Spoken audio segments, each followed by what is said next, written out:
Hey guys, hi, welcome to an Academy Let's Crack Foundation ATC channel and I know मैंने कहा था कि सिर्फ 7 केस स्टडीज होंगे बट अब हम केस स्टडीज थोड़ा ज्यादा प्रैक्टिस कर रहे हैं थ्रू दीज रिकॉर्डेड 10 से 15 मिनट का लेक्चर। तो पहले वीडियो को लाइक जरूर करना, शेयर करना अपने सारे दोस्तों के साथ और very very important channel subscribe करना मत भूलना, ठीक है। तो चलो पहले क्वेश्चन को देखते हैं, उसके बाद बाकी बातें फटाफट कर लेंगे या पहले इंट्रोडक्शन वाली चीजें ही कर लेते हैं, ठीक है। सो गाइज, आपके नोट्स ट्रैकर पे अपडेटेड हैं। टेलीग्राम चैनल पे आप मुझसे कनेक्ट करके डाउट्स वगैरह पूछ सकते हो। Who am I am Sona Singh, I am your plus verified educator at Unacademy for foundation. Bugs boundary क्या है? अगर आपको कुछ इनअप्रोप्रिएट कंटेंट दिखा, फटाफट नीचे फॉर्म भरना और मुझे बता देना, and then will take care of it and obviously will be rewarded for that. Unacademy plus और आइकॉनिक सब्सक्रिप्शन क्या है? देखो यार, यूट्यूब और स्पेशल क्लासेस तो फ्री हैं, आपको पता है, but with the help of the Unacademy plus subscription आप ऑर्गेनाइज्ड बैचेस का हिस्सा बनते हो। लाइव घर से पढ़ो, जाने आने की कोई टेंशन नहीं। और फाउंडेशन का अगर अनअकैडमी प्लस सब्सक्रिप्शन ले लिए तो बोर्ड की तैयारी भी और कंपटीशन की तैयारी भी होगी, है ना। तो अनलिमिटेड एक्सेस मिल जाता है आपकी कैटेगरी के लिए, प्रैक्टिस टेस्ट बहुत सारे, हर एक चीज रिकॉर्ड फॉर्मेट में आपको मिल जाती है। So guys, what are you waiting for? अभी prices are at all time low. तो पहले कैटेगरी चूज करना, IIT JEE नीट फाउंडेशन, फिर लंबा महीना चूज करना, उससे पर मंथ प्राइस बहुत घट जाती है। और उसके बाद यूज करना कोड सोना05, कोड यूज करते 10% का डिस्काउंट, ठीक है। So guys, that is the तरीका। आइकॉनिक क्या है? प्लस का बड़ा भाई, उसमें प्लस के सारे फीचर्स होते हैं। उसके अलावा you get a personal mentor, live doubt solving, pen connect session, ताकि पूरी स्ट्रैटेजिक प्लानिंग हो सके, ठीक है। तरीका वही है, पहले सब्सक्रिप्शन कैटेगरी, फिर महीना और फिर कोड। बेटा कोड डालना ना बिल्कुल मत भूलना। और अगर आप ट्राई आउट करना चाहते हो, you are not very sure, तो अन अकेडमी ऐप पे ही फ्रीली जो अवेलेबल क्लासेस होती हैं, जो स्पेशल क्लासेस होती हैं, वो ट्राई करो। उसके लिए आपको कुछ पे नहीं करना पड़ता, बस ऐप डाउनलोड करो, मेरा कोड यूज करो सोना05 साइन अप करते समय, और ये स्पेशल क्लासेस का एक्सेस आपको मिल जाता है। और आप ये क्लासेस देखो, फिर आपको आइडिया लगेगा कैसा है। अभी दो नए नए बैचेस हैं जो 13 दिसंबर से स्टार्ट हो रहे हैं, एक एनटीसी स्टेज 1 के लिए और एक एनएसईजीएस के लिए। अब रिवीजन बैच है बेटा, क्योंकि अब एक महीना बचा मुश्किल से, राइट। तो इन सभी इंफॉर्मेशन को आई नो आप लोग शायद बहुत बार सुन चुके होंगे, बट बेटा इट्स जस्ट बिकॉज कि हो सकता है किसी क्लास में कोई नया आ जाए, ठीक है। चलो, I am going to switch back to questions, ठीक है। अब I hope you remember that last time we were talking about differentiation. आपको याद है? Let me show you this question. याद आ गया होगा, हमने पढ़ा था स्टेम सेल का डिफरेंशिएशन करके एराइथ्रोसाइट का फॉर्मेशन, और उस पर कुछ क्वेश्चंस किए थे। तो उसी क्वेश्चन का ऐसा समझ लो ये पार्ट 2 है। तो पहला क्वेश्चन इज बहुत अच्छा, एकदम सिंपल सा टेक्स्ट बुक से।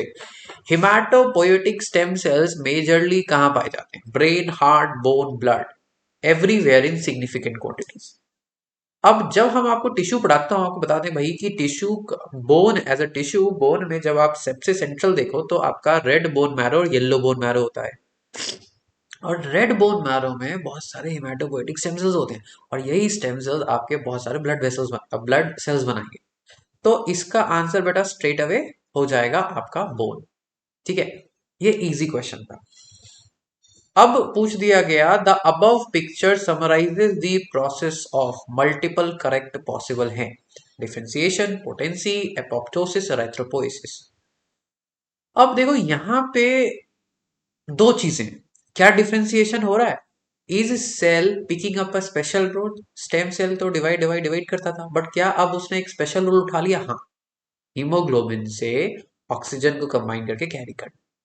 तो डिफरेंशिएशन कहेंगे, बिल्कुल सही। पोटेंसी नहीं, पोटेंसी तो उसकी प्रॉपर्टी है। Apoptosis is programmed cell death, जब सेल को मरने के लिए बोला जाता है, दैट इज एपोप्टोसिस। लास्ट वाला इराइथ्रोपोइसिस, ये होता है हेमाटोपोइसिस, यानी ब्लड सेल फॉर्मेशन, कोई भी ब्लड सेल हो सकता है, बट यहाँ पे हम इराइथ्रोसाइट फॉर्म कर रहे हैं, तो इराइथ्रोपोइसिस भी है। अब आप बोलोगे सर ऐसे थोड़ी ना होता है, ऐसे क्वेश्चन आते हैं, नहीं बेटा। In a meeting of NTSC it has been propose कि भैया 8 ऑप्शंस दे दो। सबके मत देना, बट कुछ ऐसे क्वेश्चंस दो जिसमें 8 ऑप्शंस दो, जिसमें 2 या 3 सही हो सके। तो ऐसा हो सकता है, ठीक है। तो इसीलिए अब आते हैं थोड़ा स्ट्रैटेजी चेंज। स्ट्रैटेजी चेंज मतलब अभी तक हमने क्या सीखा? ग्राफ पढ़ना सीखा, पिक्चर पढ़ना सीखा, और अब आते हैं तीसरी कैटेगरी में, पैराग्राफ पढ़ना। क्योंकि केस स्टडी में केस आपको कैसे भी प्रेजेंट किया जा सकता है, कैसे भी मतलब कैसे भी हो सकता है, एक पैराग्राफ हो सकता है एक पिक्चर हो, या एक ग्राफ। तो अब आपके सामने एक ग्राफ है एंड बेटा, सॉरी एक पैराग्राफ है, this is from a research paper. ये इधर उधर से उड़ाया हुआ पैराग्राफ नहीं है, रिसर्च पेपर से है।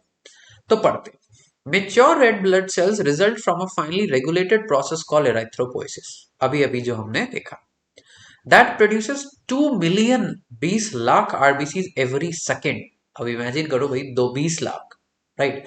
अब देखो क्वेश्चन ना पैराग्राफ से डायरेक्ट ला सकता है, पूछ सकते थे what is the rate of erythropoiesis, लेकिन पूछते नहीं है। अब एक चीज और, जब भी आप रिसर्च पेपर पढ़ोगे ना, आपको हमेशा रेफरेंसेस मिलेंगे। रेफरेंसेस मतलब कि रिसर्च पेपर में अपने मन से कुछ नहीं बोलते। It has to be either from an evidence कि हमने एक्सपेरिमेंट किया और हमारे पास सबूत है, या किसी और ने एक्सपेरिमेंट किया और हमारे उनके पास सबूत है, हमने उसकी भाषा को कोट किया। तो देखो ये साइंटिस्ट कॉल पाली इन 2014 डिड दिस, और this author, this is a piece from Frontiers in Physiology, and credit goes to scientist Moras Lefre, SD Ostuni MA। Yes, ठीक है। तो ये 2017 का एक रिसर्च पेपर है। The standard model of erythropoiesis starts with hematopoietic stem cells in the bone marrow, giving rise to multipotent progenitors. Multipotent मतलब different cells of the related category, pluripotency जिसको हम बोलते हैं।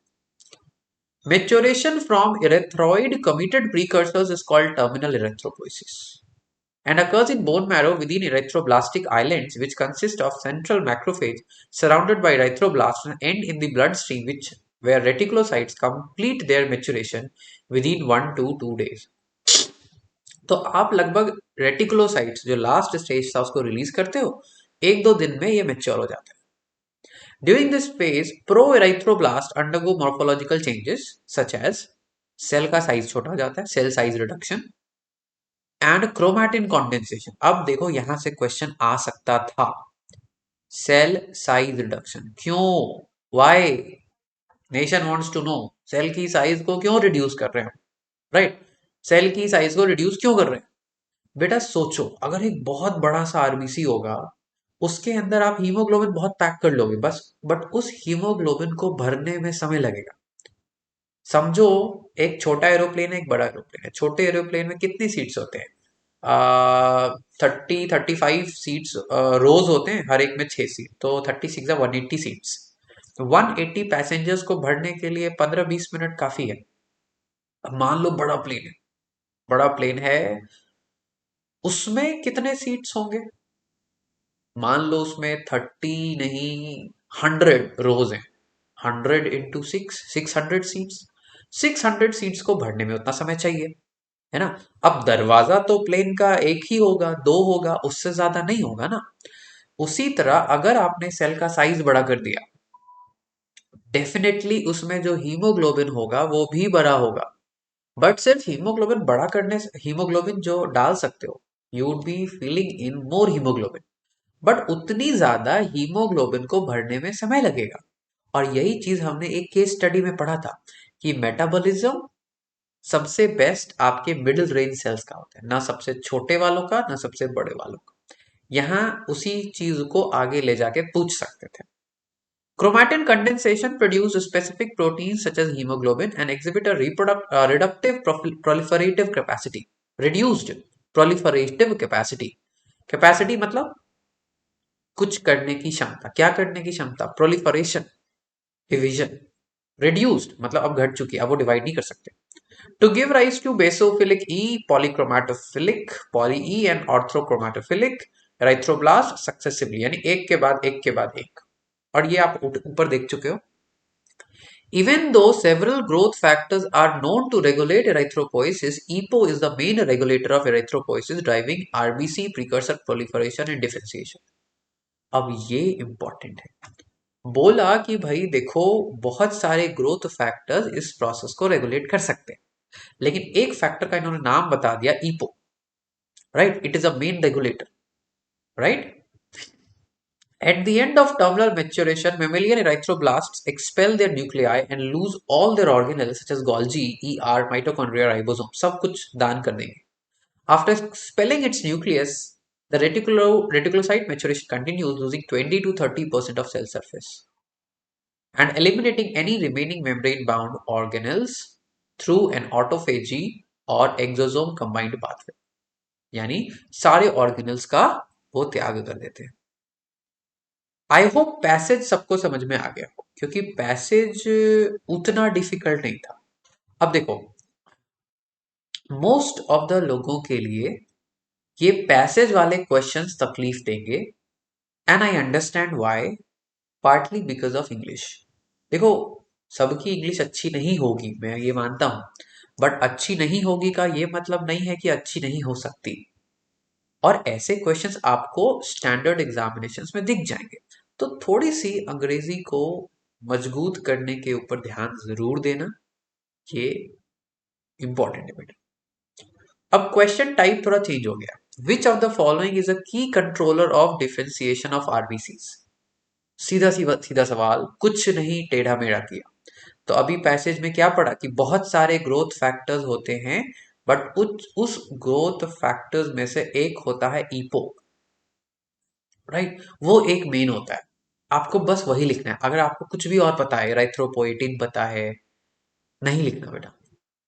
Just right what is mentioned in the passage. If an RBC did not expel organelles like ER, Golgi, it would increase dash and hence dash cell volume and dash oxygen diffusion. अगर RBC इन organelles को नहीं हटाता तो क्या increase हो जाता, और उससे क्या होता सेल वॉल्यूम का, और उससे ऑक्सीजन डिफ्यूजन का क्या होता. अब यही जो है एप्लीकेशन है. मैंने बोला था ना, सेल साइज जहां भी आया उसके ऊपर एप्लीकेशन डाल देंगे. तो इन्होंने बोला कि देखो, एक्सपेल करने से 20 से 30% ऑफ सेल सरफेस घट जाता है, राइट? यानी उनका टोटल वॉल्यूम भी घट रहा है. साइज रिडक्शन, इन्होंने ये भी बोला कि देखो भाई, हम साइज रिडक्शन भी करते हैं. और ये सब साइज रिडक्शन और ऑर्गेनल हम एलिमिनेशन क्यों कर रहे हैं? क्योंकि हमारा टोटल सेल वॉल्यूम घट जाए, ताकि हमारा surface area to volume ratio जिसकी हम बात करते हैं वो बढ़ा रहे. क्यों हम चाहते हैं बढ़ा रहे बेटा? क्योंकि उसी से हमारा ऑक्सीजन की एंट्री जल्दी होगी. हम छोटा प्लेन चाहते हैं बेटा, हम बड़ा प्लेन नहीं चाहते. क्यों? हमारे पास समय नहीं है, वी डोंट हैव टाइम, है ना? आरबीसी एल्वियोलाई में ब्लड वेसल से गुजर रहा है. एक आरबीसी वहां फ्रैक्शन ऑफ अ सेकेंड के लिए बस रुका हुआ है. उस फ्रैक्शन ऑफ अ सेकेंड में जितना भरेगा बढ़ेगा, आगे चला जाए.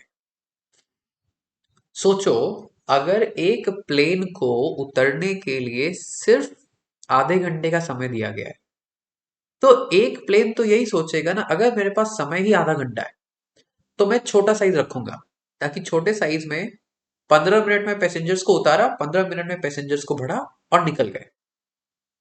अगर बड़ा प्लेन को आधे घंटे दिया, बड़ा प्लेन जो है नहीं भर पाए, सारे सीट्स उसके नहीं भर पाएंगे, क्योंकि सिर्फ खाली करने में आधा घंटा लगेगा. एकदम लॉजिकल है, ठीक है? तो if RBC did not expel organelles like ER and Golgi, it would increase cell sorry, it increase what? The volume, है ना? It will increase space and increase cell volume. Cell volume increase हो जाएगा.